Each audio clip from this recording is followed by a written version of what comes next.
Abrimos una nueva edición de Café Financiero con toda la información necesaria para cuidar tu dinero. Hoy Leo Castaña nos va a hablar del crecimiento de los juicios por accidentes de trabajo que se viene dando en este 2024. Pedro Ciaba Serrate va a repasar lo sucedido en los mercados de capitales y también vamos a brindar información sobre las criptomonedas en estos días en los que el Bitcoin viene marcando nuevos récords históricos por encima de los $90.000. Y en el último bloque vamos a conversar con el economista Juan Luis Burr para analizar las principales noticias económicas de estos últimos días. Abrimos este primer bloque con información sobre los mercados de capitales. Vamos a comenzar con lo sucedido a nivel local, donde en el día de hoy el riesgo país continuó marcando nuevos mínimos desde el año 2019. Hoy cerró por debajo de los 750 puntos, en menos de la mitad del nivel que el riesgo país tenía en nuestro país hace apenas 3 meses. Pedro, ¿qué tal? ¿Cómo andás? ¿Cómo estás, Ale? Gracias por estar. Por aquí. favor. Bueno, Pedro, todos los vientos vienen soplando a favor de la administración actual, ¿no? Totalmente. La realidad es que ha salido todo bien, ¿no? Desde finales de septiembre en adelante, yo creo que acá la gran duda del mercado estaba puesta en que el deterioro de la cuenta corriente, que finalmente ocurrió, yo creo que lo que el mercado subestimó fue justamente el efecto del blanqueo y el efecto que eso podía generar en la cuenta financiera, ¿no? Claro. Que más que compensó lo que fue el deterioro de la cuenta corriente y le permitió al Banco Central, en un momento donde incluso históricamente es vendedor, estar comprando dólares. Y eso despejó, me parece, la principal duda, el elefante en la sala que tenía el mercado en la cabeza, que era justamente la pérdida de reservas de acá a fin de año. Y con esta situación en adelante, y obviamente es la continuación del ajuste fiscal. Argentina siempre fue una historia fiscal y hoy en día ya ni lo ponemos en duda. La situación de la profundización de la baja en la inflación, la mejora en la imagen del presidente, y se suma este nuevo factor que paradójicamente le juega en contra Emergentes y Frontera, que es el triunfo de Trump en Estados Unidos, pero el mercado piensa que relativamente en términos de flujo y la ayuda que puede ser con un potencial acuerdo con el Fondo Monetario Internacional, también le juega a favor a los activos argentinos. Tal cual, y en la misma línea también, ¿no? Lo que se viene viendo en los últimos días, vinculado justamente con todas estas cuestiones que vos mencionás, es la caída de los dólares financieros, ¿no? Que han cerrado la brecha cambiaria a niveles que no se veían desde el 2019. Es sorprendente. Si hoy vemos los niveles del contado con liqui, ya incluso debajo de los 1.110 pesos, 1.105, 1.107 estuvo operándose hoy, y tomamos el tipo de cambio oficial, estamos hablando de una brecha apenas por arriba del 10%. Si tomamos el dólar MEP y lo comparamos incluso con el tipo de cambio que pagan los importadores, ¿no? Que es el oficial más el 7,5% del impuesto país, prácticamente están equiparados, ¿no? Es algo, me parece, muy sorpresivo, que obviamente ha jugado muy a favor los flujos de blanqueo, pero también la historia en general y esta situación particular que se abre ahora en el exterior. Y si mirás el riesgo país, justamente, que recién estábamos conversando, ha bajado notablemente, ¿no? Y obviamente acompañando lo que es la suba en el precio de los bonos. Ya el precio promedio ponderado de la deuda argentina está rozando los $67, ¿no? Y Pedro, ¿y cuáles son, ¿no? las recomendaciones para aquellos que están, ¿no? tomando sus decisiones de inversión en este contexto que se ha planteado, ¿no? La baja en el riesgo país yo creo que ha favorecido muchísimo a los que venían posicionados en los bonos más baratos, los más sensibles a la baja de riesgo país. Hablo de los 35, 38, 41, 46. Yo creo que eso puede seguir mientras la historia perdure. Todo indica que por lo menos la parte del flujo financiero, o sea, la cantidad de dólares ociosos que todavía tiene el sistema producto del blanqueo existe. Puede haber más préstamos en dólares, puede haber más obligaciones negociables, con lo cual este flujo yo creo que puede continuar. Y sin cisnes negros, me parece, en el horizonte, a mí me da la sensación de que el riesgo país puede continuar a la baja. Obviamente ya no es el mismo trade que hace unos meses atrás, donde había más jugo para sacarle. Lo mismo me parece que en las acciones, en el equity, donde el Merval ya estamos prácticamente en niveles máximos. Ahora, sin embargo, cuando uno mira diferentes historias particulares, especialmente después de haber visto los resultados del tercer trimestre, compañías como YPF, Pampa, con proyectos muy ambiciosos del rubro energético, me parece que todavía pueden seguir tirando hacia adelante. Y otra gran pregunta, ¿no?, que muchos se hacen es, ¿activos en pesos o activos en dólares en este momento? Muy buena pregunta, Ale, y la realidad es que si me preguntabas esto hace una semana, 2 semanas atrás, no les obliga, también me hubiera equivocado, porque a mí me da la sensación de que la brecha no iba a seguir comprimiendo, iba a tener una pausa. Pero ya parece estar cerca del mínimo, ¿no? Si no es el mínimo ya que estamos viendo. Bueno, ya nos estamos acercando, como decís, a brechas que son la más baja de los últimos 5 años. Por debajo del oficial no puede caer el MEP, por ejemplo, ¿no? Habrá que ver porque es una cuestión de flujo, ¿no? Pero yo creo que hay todavía también tasa para comprimir en los instrumentos en pesos, ¿no? Habrá que ver en la licitación de la semana que viene qué hace el Tesoro. Muy bien, seguimos ahora con información de seguros. En los últimos 10 meses crecieron los juicios por accidentes laborales más de un 7%, continuando con una tendencia que se viene dando en este sector en los últimos años. Leo, ¿qué tal? ¿Cómo andás? ¿Qué tal, Ale? Buenas noches. ¿Cómo estás? Gracias por estar aquí. Bueno, un tema que está preocupando, ¿no?, a las empresas, al sector asegurador. Así es, así es. A ver, el tema de la suba en la judicialidad en RT, te podría decir que es histórico. Quienes estamos en el mercado de seguros, en el mercado de riesgos del trabajo, ya desde el año 96, esto viene periódicamente aumentando e incrementándose. Es verdad que en este último corte o en este último análisis que se hizo, hubo un incremento bastante sostenido en la judicialidad. Ahora bien, lo que nos tenemos que plantear, y sobre todo de cara al cliente, porque tiene que quedar bien en claro que el aumento en la judicialidad uno lo puede escuchar como que afecta solamente a la RT. La realidad es que ese incremento en la judicialidad, como todos los costos que se incrementan, sobre todo en el mercado de seguros, termina trasladándose al precio del cliente. Y es ahí donde en realidad creo que más nosotros podemos hacer docencia con las personas que nos están mirando del otro lado, con ese empleador que va y contrata su ART, porque en definitiva esa judicialidad se incrementa porque al principio del camino hubo un siniestro, o un accidente de trabajo, o un hecho en ocasión del trabajo, o un hecho yendo o viniendo del trabajo, o una enfermedad profesional. Y a veces nosotros, sobre todo en nuestro estudio, vemos muchos casos donde los clientes nos consultan cuál es la obligación que tiene ante una RT cuando le piden, por ejemplo, informar los riesgos laborales que tienen dentro de su empresa, y muchas veces en el afán de tal vez esconder algún tipo de riesgo pensando que eso va a ser bueno para pagar un poco menos de alícuota, termina siendo todo lo contrario. Es decir, si yo como empleador escondo un riesgo, no completo correctamente ese RGRL, ese Relevamiento General de Riesgos Laborales, lo que va a suceder es que luego cuando haya una enfermedad profesional, la RT seguramente no lo termine cubriendo, y esto que va a generar un juicio en el cual caen absolutamente todos, empleador, ART, y eso justamente es lo que después termina incrementando. Es importante trabajar en la prevención. Totalmente. El camino correcto para esto, más allá de que yo sé que todas las ART tienen una pelea terrible contra el crecimiento de la judicialidad, pero donde nos tenemos que poner a trabajar todos, cámaras de empresas aseguradoras de trabajo, federación de productores, las asociaciones de productores, es en hacer docencia con el cliente para que pueda haber una prevención correcta de los riesgos en el lugar de trabajo.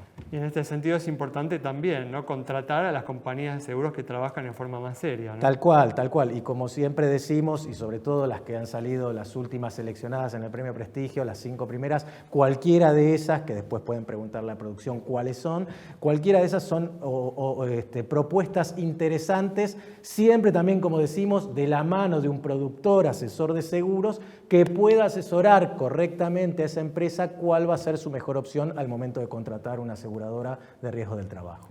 Muy bien, nos trasladamos ahora nuevamente al mercado de capitales, en este caso al ámbito internacional, para continuar con el repaso de lo sucedido allí. Y en los últimos días, tras el entusiasmo inicial luego de la victoria de Trump en las elecciones presidenciales de Estados Unidos, los índices bursátiles de ese país vienen teniendo un comportamiento errático, volátil, por distintos factores, entre los que uno puede individualizar la escalada bélica esta semana en Ucrania, y también la perspectiva de que las tasas de interés en Estados Unidos pueden bajar con un ritmo menor al esperado inicialmente. Pedro, ¿cómo estás viendo estas cuestiones? A ver, hay mucha volatilidad, es verdad que acá hay que poner un marco, ¿no? Primero acaba de ganar Trump, todavía no sabemos exactamente el gabinete, ya estamos empezando a ver los nombres que van a ocupar los principales cargos. Hay por lo menos un dejo, una sensación de que obviamente Trump va a imponer un poco la agenda, que es una agenda que decimos incrementa el déficit fiscal en el corto plazo, mucho por el lado de la baja de la recaudación, baja de impuestos corporativa. La curva del Laffer no funciona en el corto plazo, con lo cual eso va a ser más déficit. Habrá que financiarlo y eso es un poco lo que también marcó el mercado de bonos, ya cuando se veía que Trump iba a ser presidente, con aumentos en las tasas libres de riesgo, ¿no? Tasas el aumento en los rendimientos de los bonos del Tesoro norteamericano. Claramente acá me parece que en ese sentido también la Fed jugó sus cartas, acá básicamente diciendo que no tiene ningún apuro en salir a recortar las tasas. Muchas de estas medidas, especialmente los incrementos en los aranceles, etcétera, probablemente generen algún tipo de incremento en los precios que enfrenten los americanos en los próximos años. La Fed no tiene ningún apuro por jugar, acá el que juega con las blancas es Trump. Habrá que ver si lleva a cabo toda y en magnitud la agenda que ha prometido en campaña y en esa manera me parece que es lo que está discutiendo el mercado en este momento. ¿Hasta dónde va a llegar Trump en su plan? Enfrió el entusiasmo inicial y para cerrar nos quedan 40 segundos. ¿Cuáles son las recomendaciones para aquellos que están evaluando invertir, ¿no?, en activos internacionales en estos días? Yo creo que hay oportunidad. Nuestra sensación es que Trump no va a ser, el Trump líder, el Trump mandatario, no va a hacer todo lo que el Trump campaña decía, ¿no? Y en ese sentido me parece que estos movimientos, incluso vos mencionaste la escalada bélica, donde de golpe tenemos movimientos en las tasas, en los activos, me parece que también justamente la escalada de Putin juega un poco en parte a esta sensación de este juego donde tenemos que ver lo que realmente la gente va a hacer respecto a lo que dice, ¿no? Yo no veo una escalada bélica que realmente suceda cuando justamente el gran amigo de Putin va a estar por llegar al gobierno. Y para cerrar, ¿ves alguna oportunidad específica para mencionar en algún activo específico? Yo creo que lo que es tecnológicas, especialmente si la agenda de Trump no va tanto respecto a los aranceles y vamos a una situación más de moderación o por lo menos no en la misma magnitud, todavía hay algunos papeles que después de la temporada de resultados han quedado un poco más atractivos. Muy bien, ¿por ejemplo? Por ejemplo, Google es una compañía que todavía le seguimos encontrando valor, ¿no? Muy bien, fantástico. Con esta recomendación de Pedro Ciaba Serrate cerramos este bloque. Quédate con nosotros. En instantes regresamos con información sobre criptomonedas.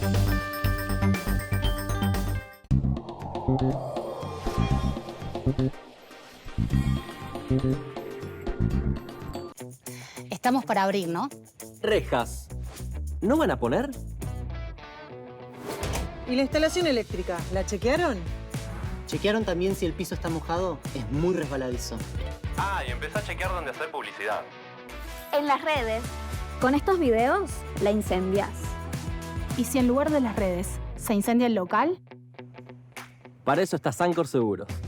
A veces no necesitas muchas respuestas. Necesitas una que sea segura. Sancor Seguros, el valor de dar respuesta. Para más información, consulta a tu productor asesor de seguros.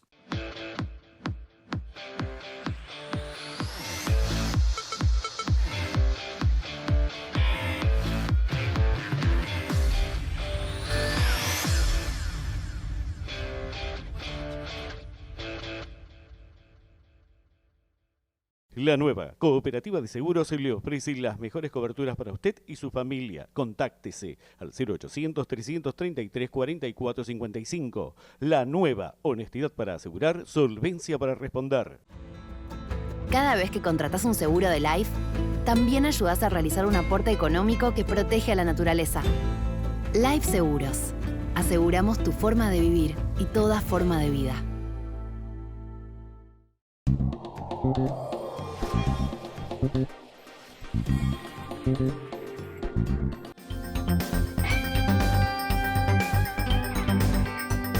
Abrimos este segundo bloque en el que ya está con nosotros Alejandro Bianchi para hablar sobre criptomonedas en estos días en los que el Bitcoin viene marcando máximos históricos por encima de los $90.000. Ale, ¿qué tal? ¿Cómo andás? Muy bien, buenas tardes. Gracias por estar una vez más aquí. Bueno, Ale, contame ¿Cuál es el fenómeno que viene así impulsando, ¿no?, esta suba tan fuerte, esta nueva suba tan fuerte de las criptomonedas, en particular no el Bitcoin? Bueno, en general el Bitcoin ya viene siendo tapa de los diarios hace varios años y el crecimiento que ha tenido es espectacular. Hay múltiples motivos, pero específicamente en el corto plazo hay dos principales, te diría, que tienen que ver con, uno, la victoria de Trump en las elecciones de Estados Unidos. Trump es un ferviente defensor del Bitcoin. No solo eso, sino que también se espera que Elon Musk forme parte de su gabinete de ministros en una suerte de departamento de desregulación muy similar a la posición que tiene Sturzenegger en Argentina, pero para Estados Unidos, ¿no? Con la idea de recortar ministerios y gasto público. Bueno, Ale, justamente, sí, ¿no?, en relación a esto que estás señalando, se ha mencionado, ¿no?, la intención de desplazar al titular, ¿no?, de lo que es la Comisión Nacional de Valores de Estados Unidos, que ha tenido estos últimos años una postura de limitar, ¿no?, la expansión de las criptomonedas, ¿no? Sí, bueno, como te decía, en general lo que trata de hacer la regulación en todos lados del mundo es proteger a los inversores, pero también hay que ser, en este caso,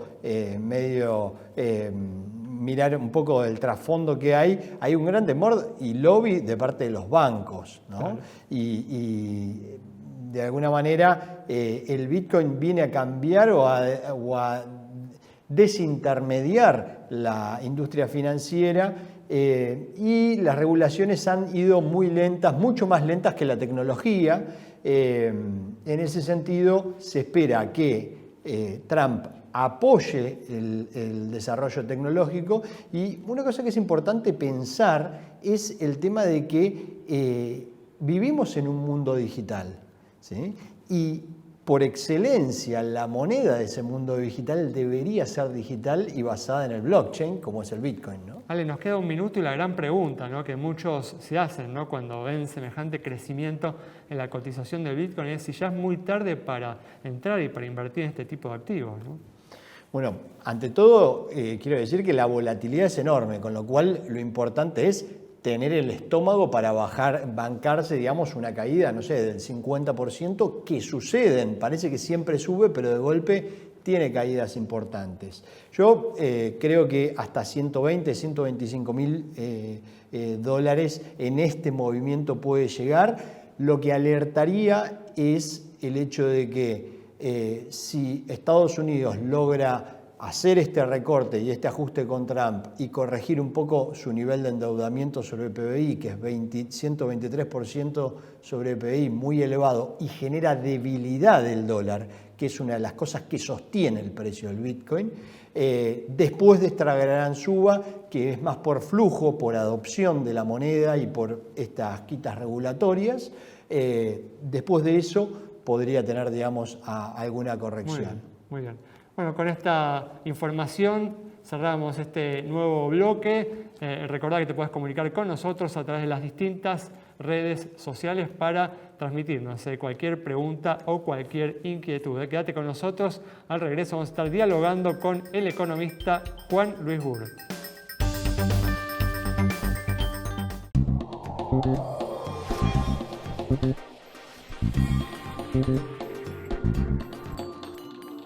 El celular es mi herramienta de trabajo y es una fuente inagotable de información. Yo lo protejo con Segurosel, de Rus Seguros.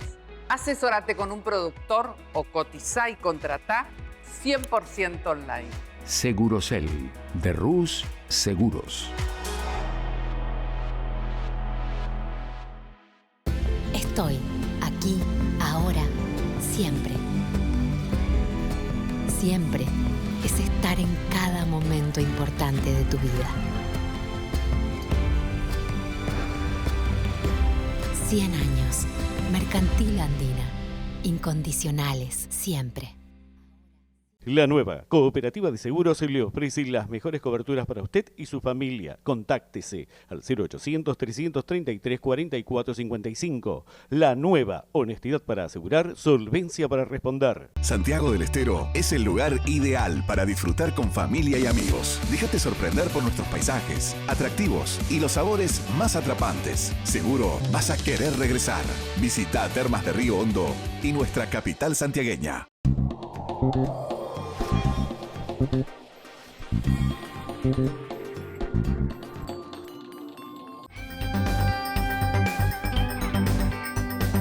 Abrimos ya este último bloque con la presencia del economista Juan Luis Burr para analizar las principales noticias económicas de estos últimos días. Juan, ¿qué tal? ¿Cómo andás? Muy bien, gracias por...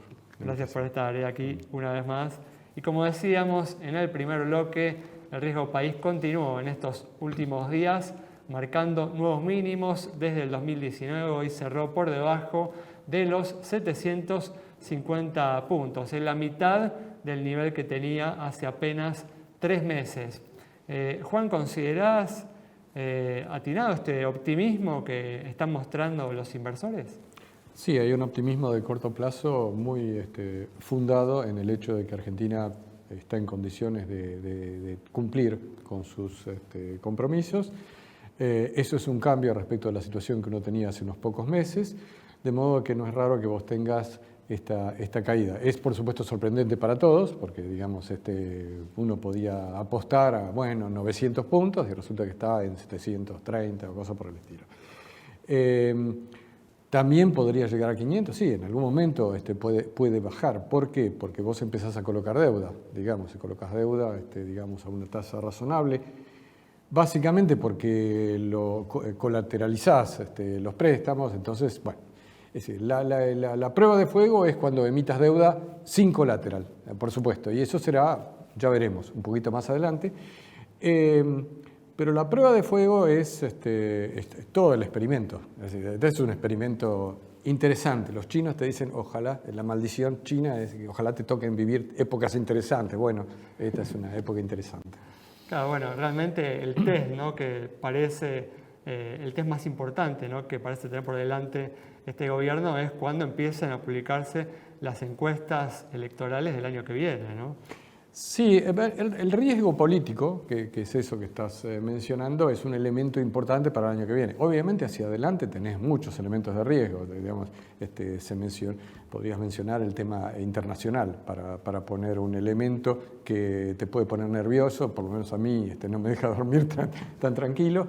El riesgo político para el gobierno, porque eso te hace un escenario u otro para el resto del 2025 y 2026. Y sobre las medidas que se pueden tomar, ¿no? O la rapidez con que puedes avanzar en medidas de reestructuración. Bueno, esta semana también, ¿no?, el gobierno ha mostrado a lo largo, ¿no?, de este año, y es sin duda uno de los factores, ¿no?, centrales detrás de la caída del riesgo país, un rigor fiscal muy importante que volvió a mostrarse esta semana en la decisión, ¿no?, del gobierno de suspender el debate, el tratamiento del presupuesto 2025 en el Congreso. ¿Cómo tomaste esta decisión? ¿Te pareció razonable? El gobierno trata de ajustar todos los elementos que puedan, por el que se le puede escapar algo.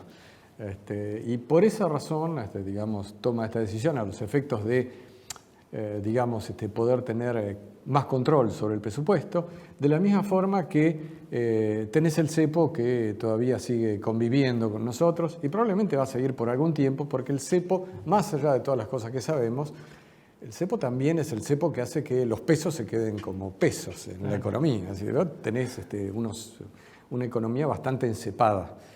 Así que no es solamente cuestión de que venga más plata, más dólares, es una cuestión de que vos mantenés cierto control de corto plazo. La pregunta es cuán largo es el corto plazo, si son dentro de 3 meses, 6 meses, etc. O sea, en todo lo que estamos viendo hay un poco de euforia, producto de medidas que van en el buen sentido y un poco de medidas de corto plazo que me mantienen la situación bajo control. Pero bueno, habrá que ver cómo sigue esto, ¿no? Bueno, justamente, ¿no?, hablando del cepo, otra de las noticias llamativas, ¿no?, de estos últimos días es cómo se ha cerrado la brecha cambiaria, ¿no? Cómo las cotizaciones libres están cada vez más cerca de la cotización del dólar oficial, ¿no? ¿Esto lo ves como algo circunstancial o crees que puede continuar esta convergencia entre los distintos dólares? Cuando vos estás con una brecha de 6-7%, pensar que la brecha puede ser 2% es casi obvio, eso puede ocurrir. El cepo contribuye también a esto, lo que contribuye enormemente es el blanqueo, y la confianza que hay que vos no vas a defaultear la deuda. Entonces tenés un conjunto de factores sumados al hecho de que la economía está empezando a repuntar y entonces todo esto te da un escenario de depósitos en el sistema financiero, dólares por lo menos que han ingresado, el posible ingreso de más dólares, el cepo que te mantiene todo cuadradito ahí, bien en su lugar. Y todos estos elementos te llevan a esta confianza que hace que la brecha se achique. Así que sí, si la brecha puede mantenerse muy baja, sí, yo no tengo mucha expectativa de que la brecha aumente hasta las elecciones. Siempre las elecciones te aumenta un poco la brecha, ¿no? Por razones obvias. Claro, tal cual. Riesgo político, básicamente. Tal cual. Al mismo tiempo, justamente mencionabas, ¿no? Antes las dudas, ¿no? Respecto a por cuánto tiempo, ¿no? Se pueden mantener las restricciones que hoy tiene la economía, como justamente mencionabas el caso del cepo cambiario. Y uno agrega, ¿no? Y cómo esto puede afectar el grado de la recuperación, ¿no? De la economía. ¿Cómo estás viendo esto? ¿Cómo estás viendo el ritmo de recuperación de la economía y las perspectivas para el año que viene? El ritmo en el corto plazo la economía está en un sendero de recuperación. Eso no hay duda para nosotros que analizamos los números, no hay duda del proceso de recuperación. ¿Tenés dudas sobre qué tipo de economía se va diseñando de aquí en más? Si es una economía más primarizada, más primaria, más minería, más hidrocarburos, etcétera, etcétera. O si es una economía un poco más diversificada, como siempre fue un poco la economía argentina. Pero más allá, eso es una discusión de cómo sigue más adelante. En el corto plazo hay signos muy claros de recuperación. Los últimos datos de comercio exterior son muy buenos. Te están mostrando bastante firmeza en exportaciones, en volumen de exportaciones, tanto de manufacturas agropecuarias como industriales. Un desplome de las importaciones de combustibles y una recuperación del resto de importaciones que te marca que la economía está rebotando. Bueno, yo te diría, ya hay varios signos de rebote que son buenos. Este del comercio es uno de ellos, así como lo fue los últimos 2 datos de empleo, así como lo fueron los datos de industria, que están mostrando una mejor evolución. ¿Y qué nivel de crecimiento estarían esperando para el 2025, Juan? Mira, se está esperando, primero, menor caída para este año. Antes nosotros esperábamos una caída de 3,7, 3,8. El gobierno puso 3,8 en el presupuesto. Es probable que la caída sea apenas de 3%, un poco menos inclusive, y que la recuperación, sí, que nosotros esperábamos que fuera cerca de 4, sea cerca de 5. Es decir, efectivamente lo que el presupuesto plantea. Básicamente porque tenés el efecto rebote muy fuerte de todas estas cosas con el sector financiero, con el mundo financiero tan eufórico. Yo te diría, tenés una buena chance que la economía crezca el año que viene bastante. Bien. Juan, muchas gracias. Cerramos entonces el programa de hoy con este pronóstico optimista del economista Juan Luis Burr para el año que viene. Nos reencontramos el próximo miércoles a las 20:30 aquí en Metro.